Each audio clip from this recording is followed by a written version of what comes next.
Wish you happy birthday Vijaypal जी आपने। सगड़ा मिलकर केक कटावा देवा थान बधाई।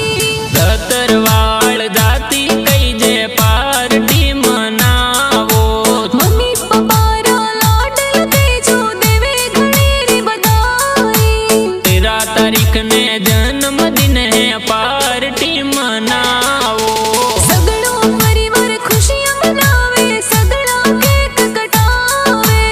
उमेश जी पापा जी कमला देवी मम्मी सा दे बधाई। मम्मी पापा लाडल डावे सगड़ा देवे बधाया।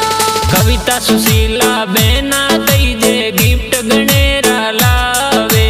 मम्मी पापा रा कही जो लाडला सगड़ा देवे बधाई। गमडा राम दादो जोगू दादी सा दे बधाई। करना रमजी नानो साथ देवी नानी साए आवे। गोरा राम सतरा राम हरीश ममोसा गिफ्ट थोरे लावे। मोहन जी का कोसा गुनी देवी काकी साए आवे। गगन दीप सुखदेव पैसा के मंगावे। तनुजा कंचन बेना कई दे भाई सारे गिफ्ट लावे।